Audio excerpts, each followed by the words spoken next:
And we're here with Hamilton County Sheriff Jim Neal, who's running in a primary for the Democratic nomination for sheriff. And Sheriff Neal, thanks for joining us today. We wanted to ask you some questions. First of all, why should the people of Hamilton County nominate you for sheriff over your opponent? Because I'm the people's sheriff. What does that mean? I work for the people. I don't work for a party. I work for the people. And I guess that could be why it's created some complications with the party, because I'm a career law man. I'm not a career politician. Actually, I got involved in partisan politics in 2012 when I ran for sheriff, but I'm more comfortable in the skin of a lawman. I'm elected to serve the people, not the party leaders. The sheriff's budget, I don't have to tell you, has been cut. What can you do to maximize resources with the cuts that have been made? Oh, what we're doing now, collaborations. We're partnering not only with local law enforcement, but we're also partnering with state and federal law enforcement, because these collaborations, whether it be a task force or and normally they're task force, whether it's the heroin task force or whether it's the U.S. Marshal task force or the FBI task force, they're force multipliers. And my investment is for that deputy or deputies in the task force, not the entire task force, but I have use of the entire task force. And what a wonderful way to still provide a wonderful service to help maintain public safety, and do so with a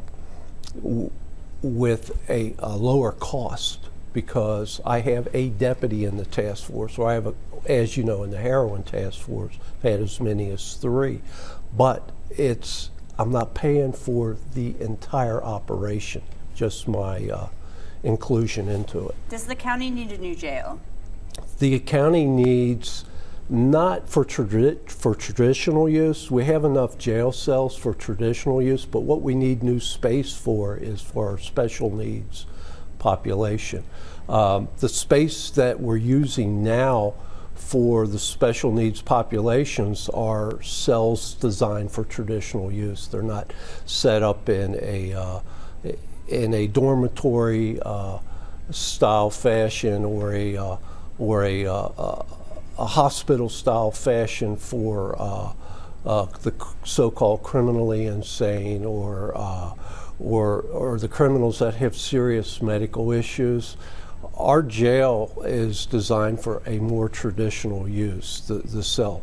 So the build out will help, because that'll give us 46 beds in each building in a dormitory style that we can use for programming.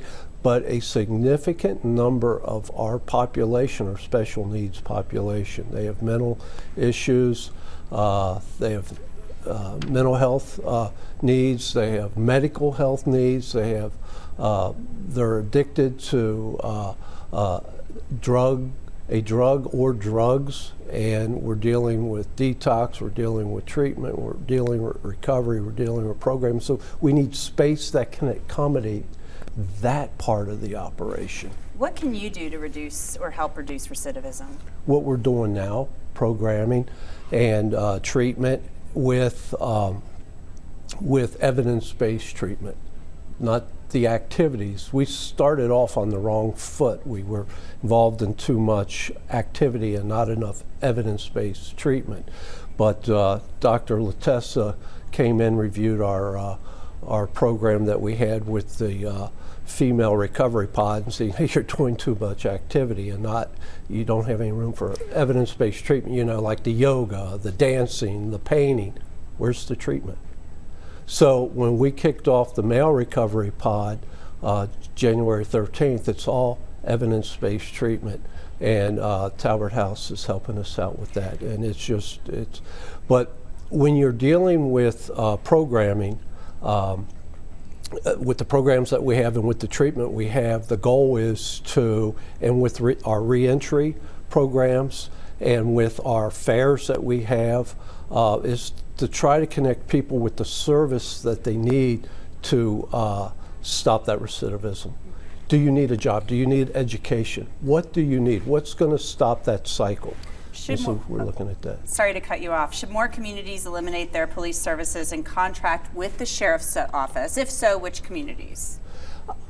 I'm not going to go there with that question, because I work with local law enforcement, and I'm not going to point out communities that I think would benefit from us versus having their own agency. But what I will tell you is that we've been very successful with communities that need the services that have contracted with us.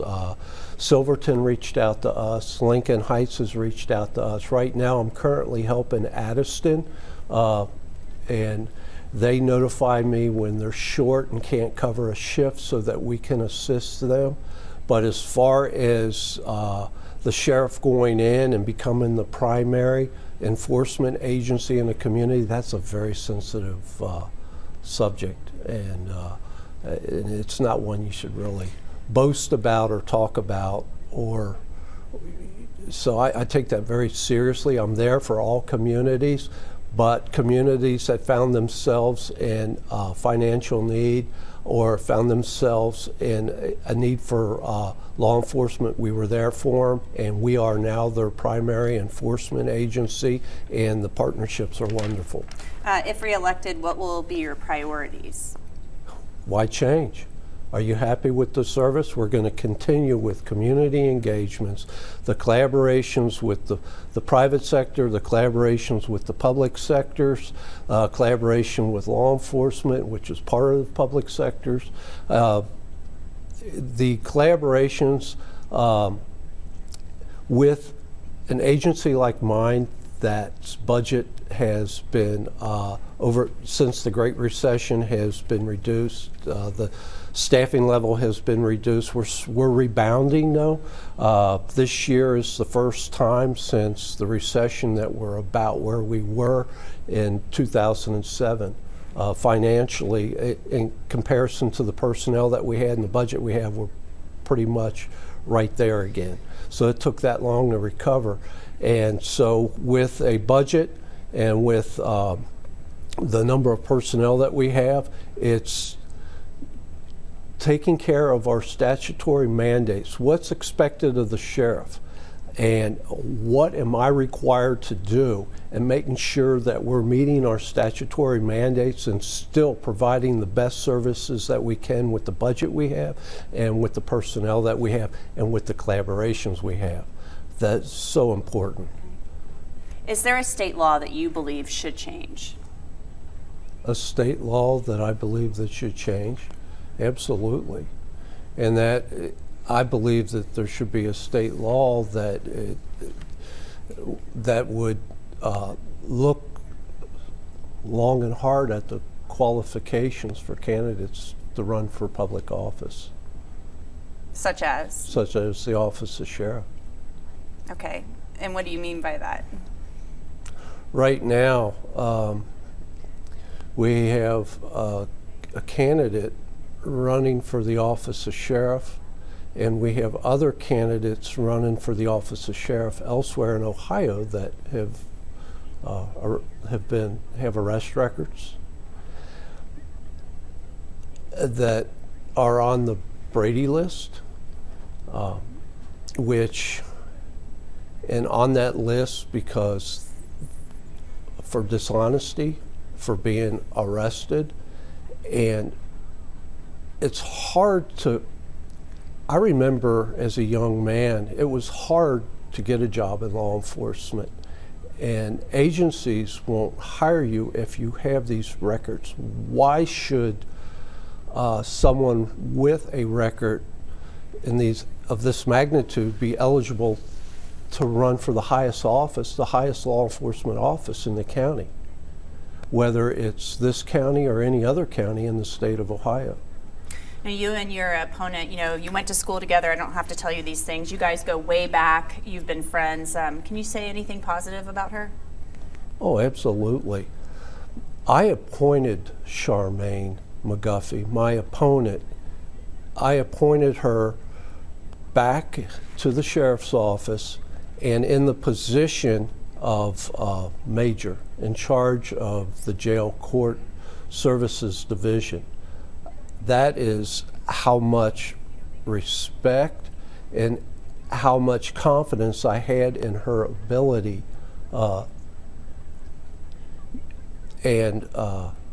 So what else can be said? I appointed her major of the largest division in the sheriff's office. But then That's unappointed huge. her. There was an official complaint filed on her for creating a hostile work environment. I turned that matter over to Internal Affairs. They investigated that complaint. That complaint was sustained. I offered her another position in the sheriff's office because I have the responsibility of protecting subordinate employees. So I offered her another position and gave her time to consider accepting that position, a reasonable amount of time. I gave her 30 days to think about it, and she chose not to report. So she was separated. She was terminated for what we, in a military terminology, we call AWOL, failing to show for duty. She was offered another position. She didn't accept it. Is there anything else that you feel primary voters should keep in mind this election cycle? What the voters, if they're happy with the service, who I am, I'm not changing. You asked me earlier, what's your age? I'm 61 years old. I'm not going to change. I am a career lawman. I'm focused on serving the people. Again, although I am elected, I'm comfortable in the skin of a lawman. I'm not I'm the people's sheriff. I'm not a party sheriff. I'm the people's sheriff. I'm here to work for the people, not the party. My priority is the people. If I become partisan to the extent where I'm acting like an activist, a political activist, I'm going to fail the office and I'm going to fail you, the people. So I enforce the laws, I follow the rule of law, and I follow judges' orders. I stay in my lane. It's real simple, and I'm going to continue to do so.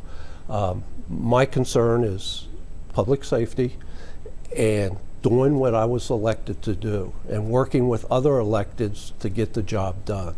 And I'm not going to play politics, but I am going to serve the people. I'm here for you. Sheriff Jim Neal, thank you so much for joining us. You're welcome.